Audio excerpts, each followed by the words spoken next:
What happened? Got another winner. She told me, she said that she had a flat tire. And that the coolant. The antifreeze had blew up.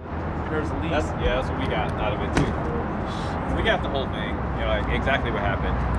What did she say that they were low on antifreeze and had a flat tire? Yeah, she said that she had a flat tire and then that something was leaking. I was like, okay. Yeah. So Atwood, they were driving on the wrong side of the road, was about to have a head-on collision, and he turned to get out of the way, jumped the curb. Look at how split this wheel is right here. I was gonna say, look at that's insane. I've never seen that. Never seen that in my life. And anyways, yeah, they jumped the curb, and I'm surprised it actually made it. Probably, I don't know, a football field away from where it actually hit the curb. So it wasn't easy to get on the tow truck. Were they there when you guys went there?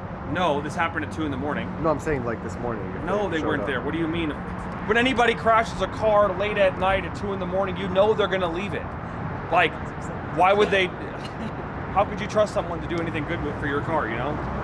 I'm just gonna, you know, the funny thing is they've got the other blue Huracan and the Ghost. Yeah. So I'm gonna leave this here for them to see it in the morning.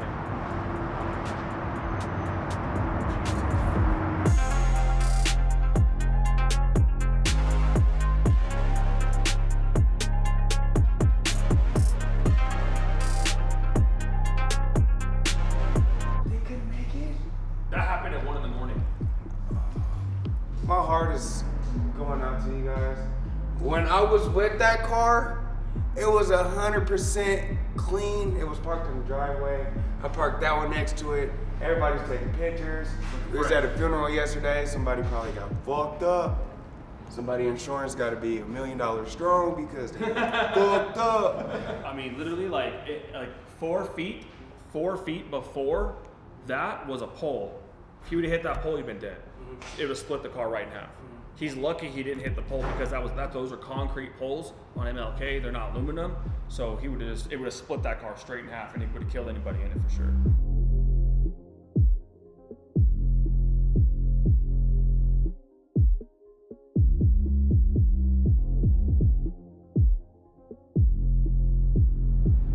They're on the wrong side of the road, driving on MLK towards Cheyenne, and basically someone else is coming this way. You can see the slant on the brakes from the other car, and then they go this way over the curb, hit a hole in all these trees and everything. That's why the tires got holes. Oh no, look, that's the suspension normally sits like that. The whole entire car is crunched.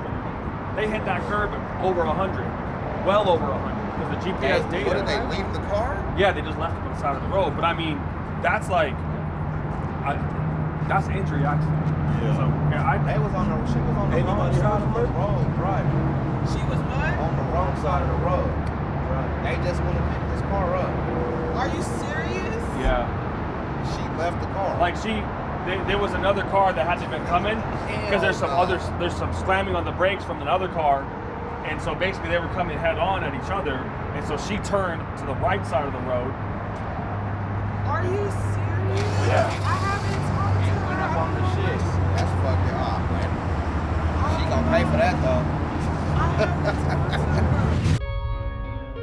Is this car totaled or is it fixable? Now we're gonna take it off the tow truck, which is not easy at all, because obviously you can see the wheels are tucked under here. So we're gonna get the forklift and we're gonna maneuver it off the tow truck. We're gonna put it on a lift, and then we're gonna try to start taking it apart so that A, we can do an estimate on it, right? So the insurance can come out and take a look, and B, we're gonna kind of find out to see if it's fixable. But I can show you, there's a couple of things that I really can't wait to show you, because certain things I've never seen. I mean, we can start with the rim. You can see right here, half of it's chipping off, which is pretty intense. I don't know, I've never seen this on a wheel before. It's gonna be a doozy.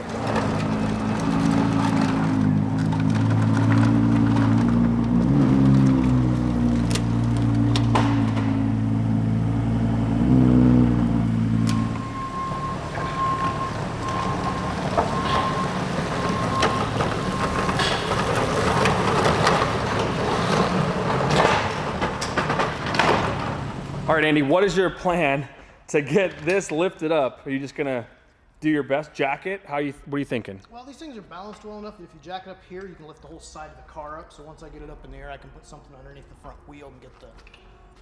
And then each, I guess, one side at a time, right? Yeah, that's my goal.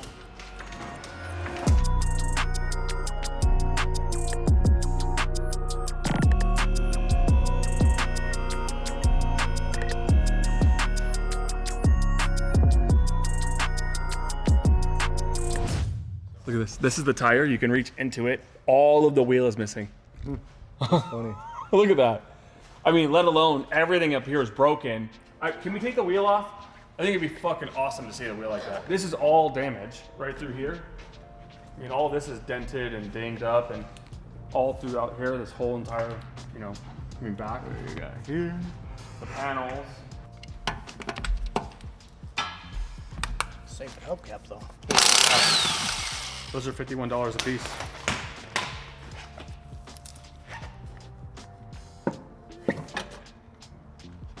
That's the lightest rim ever.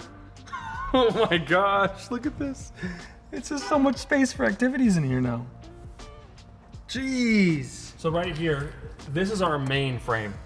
And obviously you can see the split all the way through here.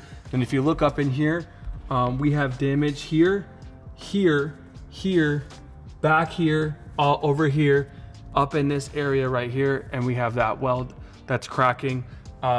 You can see the shock. Well, look, the brake lines are ripped open. The air lines for the shock is ripped open. If you kind of look down here, Mario, maybe we can, oh man. The steering is broken for sure, and it's electronic steering, so it's like locked in place. But if you look under here, you can see that the majority of the shock is just completely missing. And that's just on first glance. I mean, once you start taking things apart, you're gonna find so many other things that are just either cracked or chipped or, you know, superficially broken, where like this mount right here is just completely bent off on one side. This side looks okay. We have all of the radiators in the front, every under panel on the car. This headlight's destroyed. This entire fender is buckled up, and that has a lot to do with this crack up in here because, you know, it moved it that way. I don't see this car being fixed by, I mean, even an aftermarket, like a salvage person that would want to rebuild this car. There's so much welding that needs to take place and so much time and effort and repair to take this entire structure apart and replace it. So I'm not sure, and you guys, you know, everybody in the comments is gonna say Goon Squad, Tavarsh, just like every time I wreck a car. But, you know, these projects are really expensive. You can't just go and buy a Corvette LS motor and just throw pieces together at a Lamborghini. I mean, it's a really cool thing to do a one-off time, but let's just say this car was $250.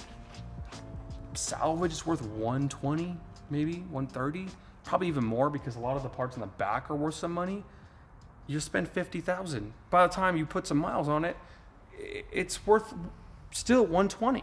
So some of these cars are not even worth buying, but who knows? Maybe someone will want a cool project or just to part it out because there's not a lot of Huracans to part out on eBay.